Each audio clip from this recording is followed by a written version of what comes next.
We've got really quite a feast of music on offer today in this concert titled 2020, A Choral Odyssey. We'll be hearing some recordings that were made before the pandemic, some of them just a week or so before social distancing became the rule and just before everyone had to split up and isolate in mid-March. The several recordings that we made at that time when we knew that our European tour that we'd so looked forward to was canceled and we knew that we were unlikely to be able to sing together for a long time, those recordings were very special and they had a certain poignancy. We'll also be hearing music made virtually under social distancing. In addition to some inspiring choral performances, we have two wonderful guests who will help us fully appreciate and understand this music. Jocelyn Hagen, the composer of Hands, will be here, and Mary Moore Easter, who is the daughter of composer Undine Smith Moore, who is often heralded as the Dean of African American women composers. And Mary Moore Easter will talk about her mother's music and will give us the added bonus of reading two poems that she's written about her mother. So we'll get right at it. I'll start by introducing Agnus Dei by Samuel Barber, which is an arrangement of his most famous work, his Adagio for strings.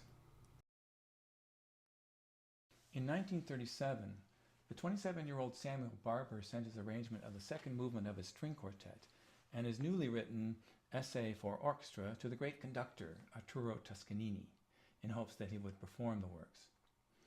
After waiting several months, he received the scores back without comment. Like anyone in this position, Barber, of course, assumed that Toscanini had rejected his music. It turned out that Toscanini had actually memorized the music and he sent them back because, of course, he no longer needed the scores. Well, we'll never know why he didn't add some sort of little encouraging note for the composer, maybe. Maybe he had a twisted sense of humor, who knows. And in any event, Toscanini ended up premiering both pieces in a coast-to-coast radio broadcast in November of 1938. And immediately, the Adagio for strings catapulted Barber to fame. The piece has long been associated with mourning and lament. It was performed at the funerals of John F. Kennedy, Albert Einstein, and the Prince of Monaco, for instance. And it was heard at many memorial events following the 9/11 attacks. But Barber did not actually compose the piece as a lament. He called it an intimate meditation, and he said that it was inspired by this passionate poem hovering to my right from Virgil's Aeneid. Of course, we can never affix a single meaning to a piece of music. Heinrich Heine wrote, "Where words leave off, music begins." But since Barber drew our attention to this poem, let's have a listen to it before we hear this performance, and we can contemplate how the poem might be reflected in the music. The Wave. As far off in the middle of the ocean, a breast-shaped curve of wave begins to whiten and rise above the surface. Then rolling on, gathers and gathers until it reaches land, huge as a mountain, and crashes among the rocks with a prodigious roar.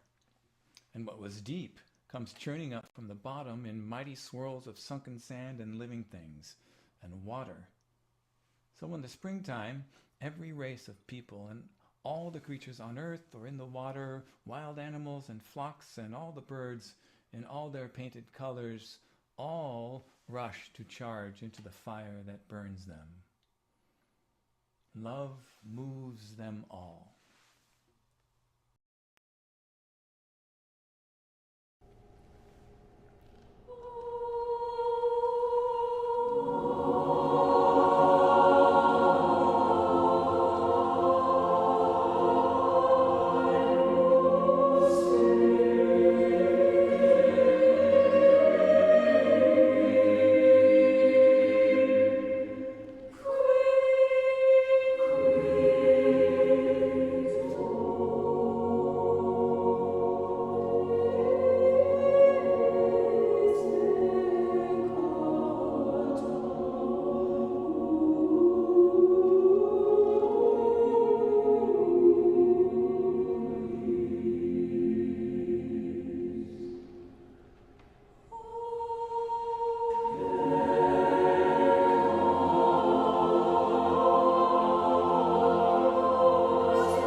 Jocelyn Hagen, you've emerged in recent years as one of America's most versatile and innovative composers. It's been so exciting to watch how your career has blossomed. I mean, you've built this large catalog of choral and vocal works, and you have continually expanded your reach as you've taken on these large-scale multimedia works, electroacoustic music, dance, opera. Suffice to say that you've established yourself as a significant voice in today's musical scene. We were really privileged to engage you for a commission early in your career. I think you were just a couple of years out of college at that time, our mutual alma mater, St. Olaf. But that commission was really a lovely experience for the Grinnell singers, and you did such a fabulous job of working with the student composers as well when you came to visit. So the piece we're going to hear today, Hands, it's quite a distinctive work. I think sort of in a category of its own as a textless choral piece that relies partly on physical movement to convey its meaning. Can you tell us about that piece came to be and whatever you can offer us about that? Sure. Well, and thank you for that wonderful introduction. Yeah, I love my job as a composer, and I just always kept going and kept dreaming and imagining and figuring out how to make things happen, and that has worked well. And I've been able to do lots of different kinds of projects. And thank you. It's so nice to know that people are noticing all those different kinds of things that I've been doing. So thank you. Um, Hands is a very special piece, and I think it's going to also emerge after this pandemic is over as one that is deeply meaningful to a lot of people, because the point of the piece is to come together and exploring what we have in common, and just uniting. It was a commission from the International Federation of Choral Music for the World Choral Symposium when it was in Barcelona a few years ago. And it was a very exciting commission to get that call. And the theme of the conference or the symposium was peace. And so they wanted me to write a piece that was based on that idea. And I got really stuck because I was thinking, wow, this is for the World Choral Symposium. There are going to be people from all over and who speak all these different languages. And I didn't want the language of the piece to be a barrier for anyone, because we were all there to celebrate singing together. So that was what I wanted to celebrate, was the act of coming together and singing, because that was what we all had in common. And the idea really came to me when I was at another conference. I was at the NATS conference, National Association of Teachers of Singing, and it was in Chicago. And I was there with one of my best friends in the world, another composer named Abby Bettinas. Oh. And we were another St. Olaf grad. Yeah.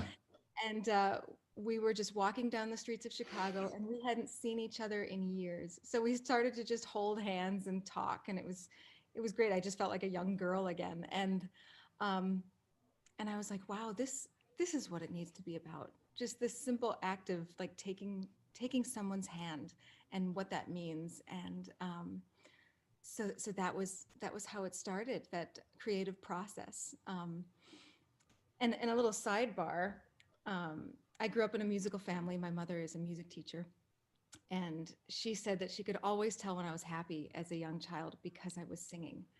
And so, yeah, so with this piece, I really wanted to get back to that and what it just felt like to sing a melody. So that opening melody that you hear, that came very naturally to me and in my voice.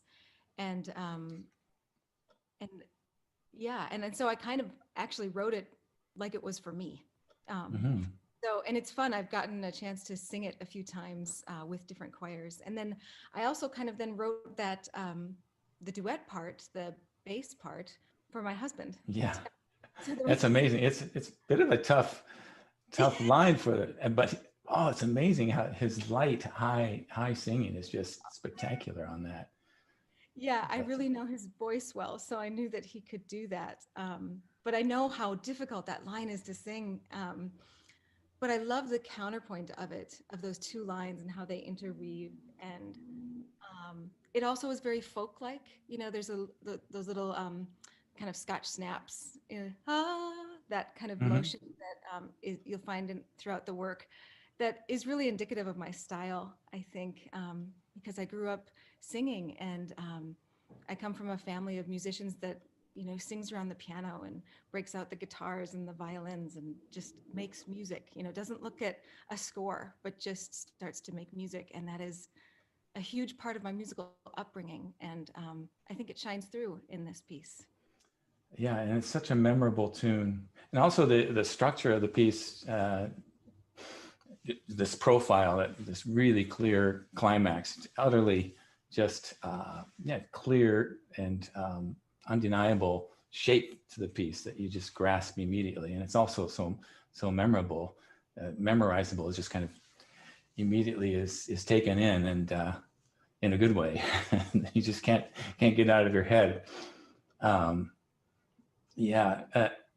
Thinking about it a little more in this context of the pandemic, you know, like, so we've made this virtual choir version, which is it's kind of poignant because, you know, you cannot be there. And so there's a kind of energy behind that impulse to use whatever we can to possibly come together.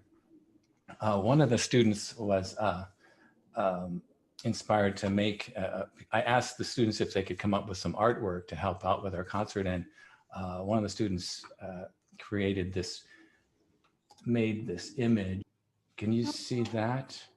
So, you know, the idea of holding hands is the main idea of the piece, but this Coleman Thompson created this image, which, you know, the idea of holding and persevering through this time, and that the hands are there, and I guess the flame, you know, of friendship or love. And I don't know how you quite, you know, a single interpretation to it, but it's lovely image related to that he was inspired to make because of the piece, or in thinking of the piece. Could you just say, we said it was about holding hands, but I don't think people have heard exactly how the piece was performed, is performed in normal times. Yeah. How's that go? So it starts with a single voice. So it starts with a solo on that melody, and then a duet partner comes in. So then it's two. And then on the third reiteration of that melody, the singers of the choir slowly start joining and coming forward and being a part of this group near the front of the stage to sing. And then it's at the bridge, I think, where everyone kind of stops moving but is in a new position in the choir, you know. So you start in the traditional formal choir formation with just a soloist, and then you slowly take that apart and to create something new, which is also a really fun thing to do compositionally. And so everyone kind of breaks apart into this more scattered, open kind of formation at the bridge, and then I can't remember exactly when all the movement takes place. And the other thing is that the movement is a little bit flexible, you know. So I've seen people do lots of different things with the choreography, which has been neat, because in so many ways you have to fit the piece to the space that you're in. Right. And it's been performed basically all over the world, right? I know I've seen some really fine Swedish choir that did it, and it's been that gesture of we did it. We had the chance to do it a couple times last fall before the pandemic, and when we got to the end where there's one line of people holding hands, it really is so touching. The audience members consistently said, "Oh, we were just in tears at the end." When something about that is just really beautiful. And it reminds me of college, you know, like the St. Olaf choir. When we were singing in that choir, we always held hands in performance. There's this great feeling of solidarity in that. And the fact that we can't, it's exactly what we can't do. You can't have 50 people holding hands. Yeah. Case. That's why I think when this is all over, I'm hoping that lots of people will do this piece once it's safe to hold hands again. Who knows, you know, when that'll be, because it might not be right when we can sing together again. But I mean, who knows? It's such an uncertainty. But yeah, that coming together at the end is is really beautiful. And I definitely was thinking of Saint Olaf when when I was creating that moment at the end too, because I will never forget Christmas Fest, my first Christmas Fest, standing in that circle around the audience and singing and just being in love with that sound. So. And thinking about this piece in context of your work, you know, it occurs to me it is sort of a piece with your the theme of uniting the different arts. So thinking of the piece, it's not as innovative in it stylistically, but the innovation more is in thinking of the that genre of the concert choral piece, and to have that movement is a central part of its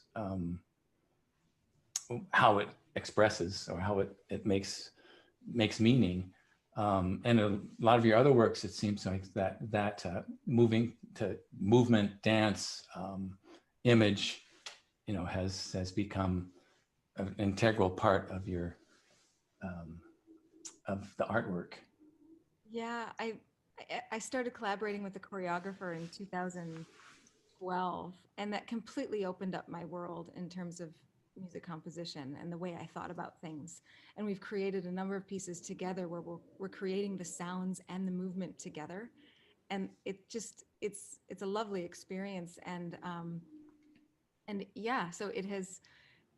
I think that also led to why I wanted to work with filmmakers and create things with film as well. Just the idea of uniting the visual and the oral, and making it a more of an immersive experience for the audience. I think, you know, we're in a place now where it's hard to, well, maybe not after this, but, you know, getting people into the concert hall to come see something live, you know, seems like something we were kind of struggling with sometimes before this whole pandemic hit. Now I'm hoping that everyone's just so starved for live entertainment, they'll come flocking to the concert halls, and it'll be this renaissance of concert music making. Yeah, it could be. Well, thank you so much for making this beautiful piece. I think it really has brought joy to so many people. I mentioned to you that the college sent this video out to thousands of alumni as a holiday greeting, and I just got a comment a few minutes ago from an alum, and you know, really remarking on how moving it was. So, well, thank you for taking the time, and looking forward to seeing what is next for you in this spectacular career you've embarked on. And I'm eager to perform more of your music once we're able to gather and sing in person. Thank you. That means a lot. Yes, I'd love to collaborate more.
We're very fortunate to have a special visitor here to help us introduce the next piece.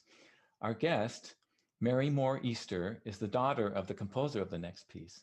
Thank you so much for taking the time to talk with us, Professor Easter. Thank you, John.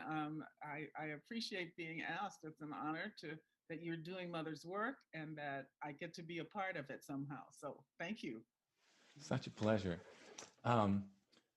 So before we talk about the composer, Undine Smith Moore, and the distinctive piece we're about to hear, I need to tell the audience just a little bit about our guest, who is a major cultural figure in her own right, in addition to being the daughter of the composer. Mary Moore Easter is the Ray Shupak Nathan Professor of Dance and the Performing Arts Emerita at Carleton College. And after a fruitful career as a dancer and teacher, she has recently turned more of her attention to writing, and she's developed an important presence as a poet and essayist. So, Professor Easter, your mother, Undine Smith Moore, was such an important figure in American music. As you know, she composed a large and distinguished body of work and her catalog includes many finely crafted choral pieces. She also had a strong influence on generations of students as a teacher. We should mention that her magnum opus is an oratorio in tribute to Dr. Martin Luther King titled Scenes from the Life of a Martyr, which was premiered at Carnegie Hall in 1981 and received wide acclaim. There's so much to say about Undine Smith Moore, but since we have just a few minutes for this introduction, perhaps we could get right to the heart of things through the power of poetry, since we're fortunate to have a poet here. So a number of your poems have to do with your relationship with your mother. Could you perhaps share one of these poems that might give us a glimpse into her personality? Yes, I'd be happy to do that. I also, this is the problem with inviting a poet. Picks out more poems, all right? Excellent. So I'll keep it short, but the first one, I think that gives a really good sense of Mother's personality. It's from my first book. The poem is Black History Month Every Day, or What We Knew. I was born in Petersburg. Civil War Petersburg, my mother always added for strangers to past truths. Virginia, the gentleman's state. She'd saber curve her red lips sharp enough to sever a hanging rope. They eschew outright lynching. The Appomattox, still muddy with defeat, flows at the foot of our college hill. And across town, the crater cradles its Confederate bodies under a blanket of green, gated against Negro entry. We do a drive-by, eyes machine gunning standing ghost to ground. On River Road, route of Lee's retreat, says the historical signpost, we turn into our house. About this time of day, old Lee was beating it out of town to the west. We see him pass our driveway, tail between his legs. Mama's saber parts its teeth in a chuckle that rattles the blood. Don't get her started on Thomas Jefferson. So my mother was passionate about, well, how to say it? I mean, I grew up in the segregated South. That's where we were. That's where she taught. That's where she composed. And that's where she had grown up. And she had passionate views about race and about what had been done and deprived, the things that had been denied Black people. And so I think that is certainly in her tribute to Martin Luther King Jr. And it's in her other work, and it was a huge influence on me. Her love of poetry, her knowledge of poetry, her selection of texts, and then the way that she set the music. So she wasn't just angry about things like that. I will read another poem that is about her as a mother to me.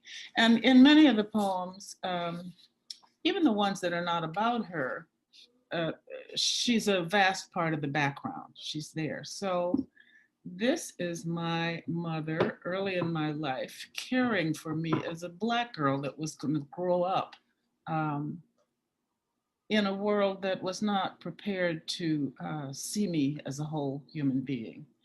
And this is called Picture Books with Rowena, Tina, and Tot. And again, the poem is about a thing that happens, but she is the instigator here. Brown girl faces on the paper cover. A book, especially for me, says my mother's presentation, watching my face look at their faces, pointing to their 3 braids, the soft froth of their hair knitted together.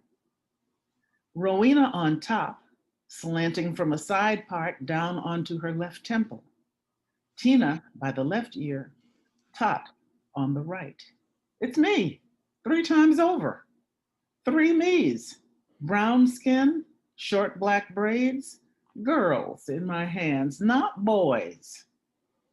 We name my hairstyle from that moment.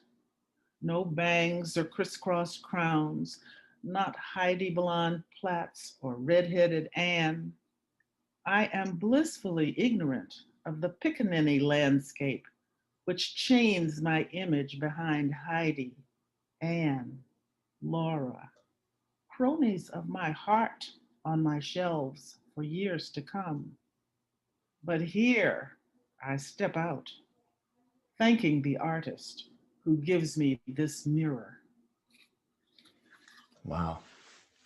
So that's my mother taking care of things that I didn't even know needed to be taken care of. Of course, I loved Anne of Green Gables, and I loved, Laura Wells, Laura Wells Inger, and Heidi, Mountaintop Heidi. I loved them all, but I had not had a book that had me in it, and that was my mother's presentation. So those are some ways that shows up in my work. I think it's so amazing to hear these sort of mother and daughter poems, just as we're about to hear this piece with the mother to son theme. Mother to son, yes. And turning to that, so we've got this Langston Hughes poem that your mother said, titled "Mother to Son," which offers this brief little view into a family's daily life. And the mother telling her son of her challenges, especially the tough living conditions. Yes. Yes, and I mean, it really brings to mind, I think, the reality of the redlining policies and what people have called residential apartheid that has existed in this country for so many decades, and that still profoundly affects so many people. So just thinking about this poem in that context, what do you see in it? Well, I would say that all of the specifics of the poem, the tacks, the splinters, the boards torn up, places with no carpet on the floor. My mother was not poor in her family or upbringing. And yet all of these things are metaphors or representatives for all of the difficulties. You know, in Petersburg, Virginia, I was born in 1942. She was born in Jarrett, Virginia in 1904. There was no thought about this kind of segregation and apartheid being over anytime. People just had to find a way to live within it, and they found a way. I'm fond of saying, the way that they found was more than huddling in a corner saying, "Oh, I am oppressed all the time." I mean, they made music, they made poems, they created culture, they had children, they valued ancestors, all of those things. And I think that this Hughes poem manages to refer to all of that in terms of by the physical sense. And I think Mother very much was taken by that. And I think about the way she set the melody of the soloist when the melody gets to that octave leap. Oh boy, don't you turn back. I mean, boy, that's some advice. That's some advice for a child. All of these things may happen to you. And all of these things have happened to me. And what did I do about it? I've been climbing, kept on climbing, turning corners, sometimes going in the dark where there's no light. Boy, don't you turn back. Don't you sit down on the steps, because you find it's kind of hard. Giving the gift, I guess, of resilience to your kids. And yes, exactly. Against whatever is out there, you have, I think she's saying you have a duty to go beyond it, to find a way to go beyond it. And not only do you have a duty, but look at me, I'm doing it. I'm still trying to do that. And so I feel like that comes through very clearly in the setting. As I looked at the words, I could hear the melodies and some of the ways she treated it. And the don't you turn back, the way the melody, the chorus itself keeps turning back and going forward and turning back and going forward. And she actually alters the poem slightly, some of the lines, Yes. Well, and there's, as you're saying, like this the personality and the human situation is so sort of embedded in the music, and we it's different from so many choral pieces that in that it really is more operatic. It's putting you into this human situation and giving us insight into somebody else's experience. Yes, I think she's most widely known for the settings of spirituals, which are, of course, arrangements, even though Mother said once she said, you should have seen the little scrap I had to work with. Yeah. That she then created, a whole work out of. But of course, this is an original composition. This does not have the arranger's duty embedded in it. Right? She is free to do more freedom. Yeah. Well, thank you so much, Professor Easter. This has been just fascinating. Thank you, Mr. Rommereim. I mean, I feel like talking to you. I know you. You can call me Mary, and I will call you John. Okay. Well, thanks, Mary. What a pleasure. Thank you so much. It's been just great.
This kind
Kurt Vonnegut said, practice any art, music, singing, dancing, acting, no matter how well or badly, to find out what's inside you, to make your soul grow.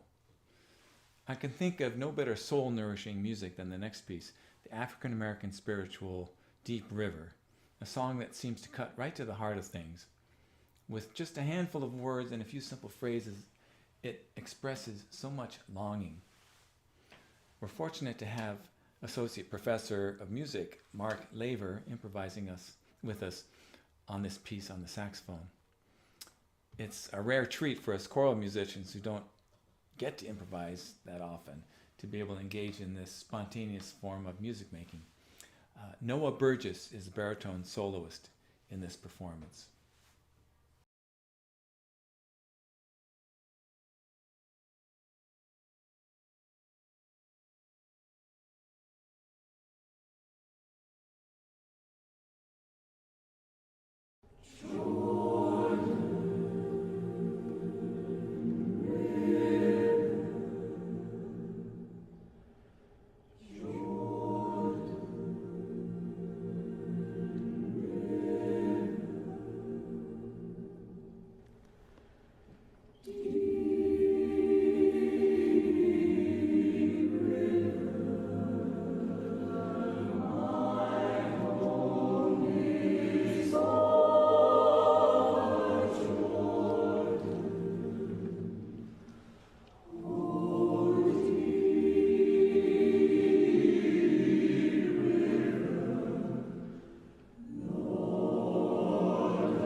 Last spring, the Oratorio Society had a wonderful concert that was coming along so nicely before the pandemic struck, and of course, it had to be scrapped.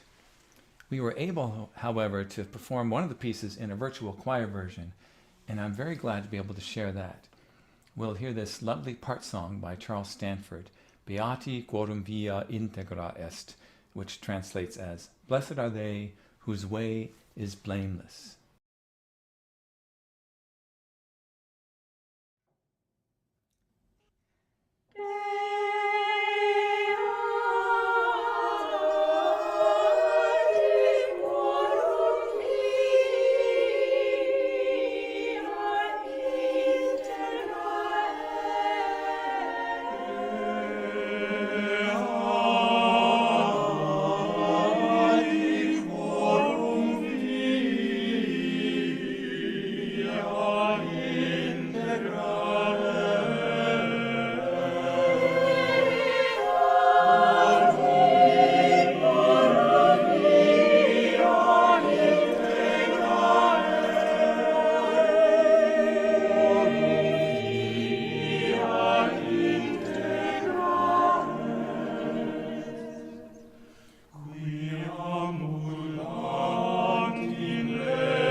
I'm really happy to be able to share this video of the Confutatis Maledictis movement of the Mozart Requiem from our December 2019 performance.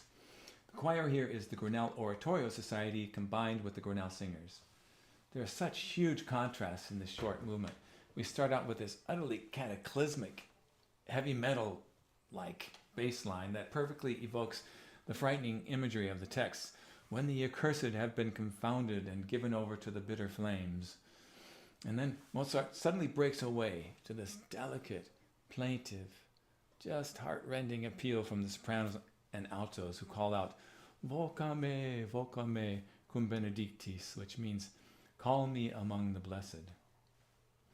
Mozart so powerfully evokes a sense of dread and abject fear, and then he abruptly places a frail human being in the midst of that malevolent force, pleading for mercy.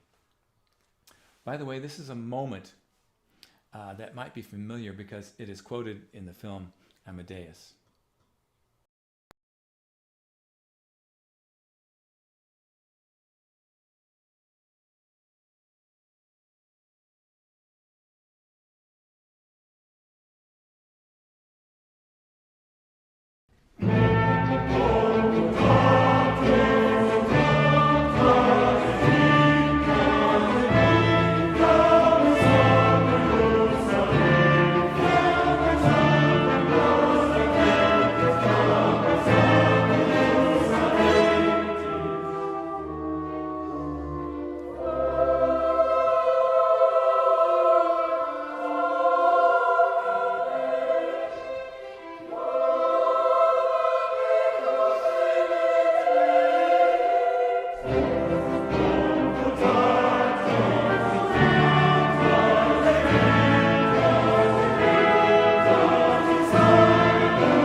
Thank you so much for listening to this concert.